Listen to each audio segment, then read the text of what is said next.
Hi, and in this video I'm actually going to be showing you nothing but the on-screen menu system within the TX-NR656. This is going to end up being quite a long video, but if you bear with me, I should give you all of the details on every single option within the menu system. So the first thing we need to do is to actually get to the menu, and you do that by pressing the cog button just below the navigation buttons. This will bring up the first part of the menu system actually on your TV. Right, so our first option is the main input and output assignment. And our very first option is a TV output and on-screen display. Pretty self-explanatory really. You can select either main or sub on the HDMI out. Now if you have a 1080p source, you can actually set the AVR to upscale to 4K, but my recommendation would be to let the TV screen do the scaling for you. We've also catered for multiple on-screen languages, and we've actually included a screensaver. This will help you if your screens are susceptible to screen burn. Now the HDMI input is pretty much self-explanatory.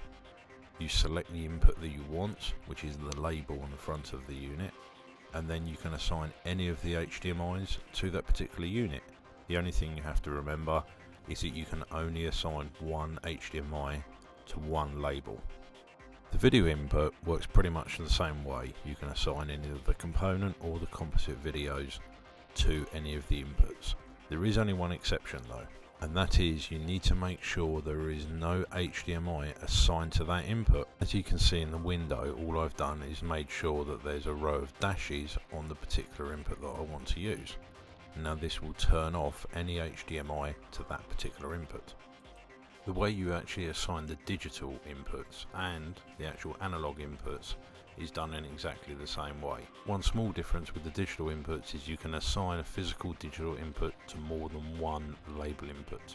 And now we're going to move along to the speaker setup. First up is where we actually set the configuration of all of the speakers in the system. As you can see on screen, you get a nice visual representation of what's actually happening in the room as far as the speakers are concerned.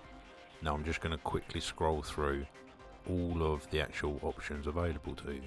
But you do need to be careful with the Dolby Atmos positioning side of things. You need to make sure that you tell the amplifier exactly where the speakers are in relation to the imagery. This allows it to set up the correct processing to give it the best possible experience. And this moves us on to the Zone 2. Now if you're not using the Zone 2, then you can skip this part. If you want to use the powered Zone 2, you can turn it on in this menu, and you get another small icon which will show you a stereo pair of speakers. But this will then limit some speaker configurations. The crossover section is quite explanatory. Here we give you some nice on-screen displays that allow you to go through each of the speakers and set the crossover frequency of each one of them. In the distance menu you can have a choice of feet or meters. Here we're in meters, but it is vitally important that you must do this part, and it allows for the amplifier to know exactly where the speakers are and what time alignment to use.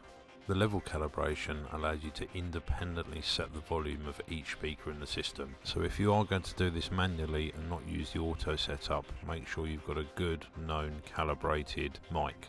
If you want to manually equalize your speakers, you can do that as well. We give you 3 presets which will enable you to give you 3 different sounds.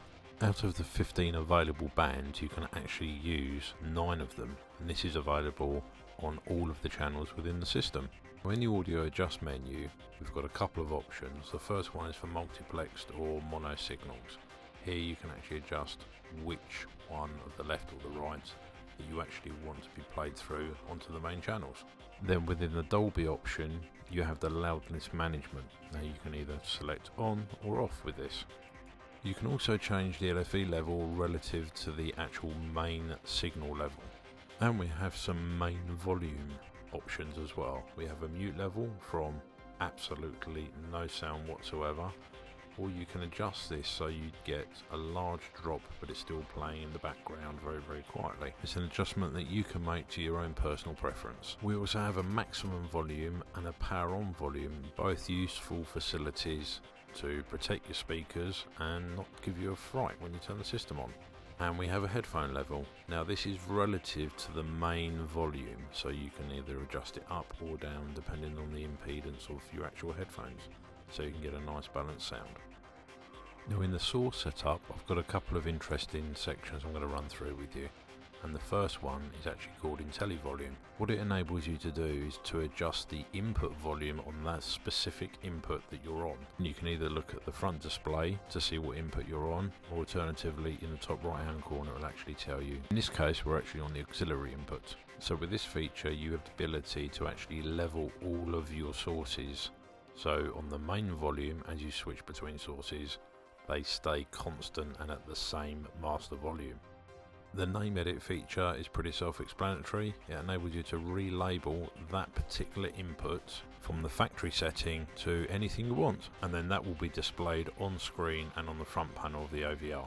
Now the audio select function is very important if you're taking the video picture from an HDMI source but you want to take the sound from somewhere else. As an example, if you had an old Skybox with an HDMI out, but then you had to use the optical lead to carry the 5.1 signal, in this section you would actually select the optical connection, and this relates back to where you selected the optical connection for a particular input. You're actually now telling the OVR to ignore the HDMI audio and to look at the audio on the optical in. First up in the hardware section is everything to do with HDMI. The 656 has full onboard CEC controls. This makes things a lot more automated from a handset use point of view. By turning the CEC on, you can then have power control, you can have hybrid standby, you can actually pass through a specific input when the unit's in standby, or you can set it to automatic, and this means it will automatically detect the source that's on and pass it through to the TV screen, which will then in turn give you audio on the TV screen. Another function is the audio return channel. This allows you to return the audio back down the HDMI lead to the receiver, and then it will process the information, and then you can listen to the TV via the amplifier without having to run extra leads. And finally we have the auto lip sync. This in theory should actually ask the TV how long it takes to process a video picture, and then the TV will reply with the correct information, and this will allow the AVR to set the correct delay times so you get the picture and the sound arrive to you at the same time. With the network functions, it's preset for being hardwired. If you want to use Wi-Fi, you just come to this particular section in the menu, turn the Wi-Fi on, select your network and enter your password. It's really that simple. I will be covering in a separate video everything Bluetooth, but here's a quick look at the menu. If you're not going to use Bluetooth though, please turn this off. But once you've actually paired your Bluetooth device to the AVR, it will allow you to auto reconnect and automatically change the input to the Bluetooth input. In this section we cover all of the convenient power management features inside the 656. Some of the features consist of a sleep timer and an auto standby. If the AVR doesn't receive a signal within about 25 to 30 minutes, it will actually go into sleep. You can also decide whether you want power outputted on the USB connection, whether the unit is in standby or not. Also there's a network standby. If you're using any of the apps to control the AVR, you will need to actually have this on, because if you turn the unit off, it will break the connection to the network and you won't be able to use the app to wake the AVR up and to use it again. And then lastly we have the Bluetooth wake up feature, which is pretty self-explanatory. Deliberately missed the multi-zone part of this and gone straight to miscellaneous, because I'm going to be covering multi-zone in its very own video. Now the tuner options are very simple. You've got a step change of either 9 kHz or 10 kHz depending where you live and how you want to tune in to the radio. Now the remote ID is here if you are using more than one Onkyo AVR in the same room. You may be feeding different home cinemas, but if you're using 2 or more receivers in the same room, it prevents clash and one remote control controlling multiple units. The firmware update section is completely self-explanatory and a completely automated process. Once you've pressed enter, just complete the steps and it'll upgrade the unit. Now the initial setup is the same as you'll first get when you first plugged it in on screen, but you can actually do this and complete this section through the menus. Everything listed is completely automated and you just follow the on-screen prompts. Or if it's just the speaker setup you're after, just go and grab the mic, plug it into the front of the unit, and it will automatically take you to setting up the speakers within your system. And then finally we have the lock feature. This stops accidental modifications and changes to your system.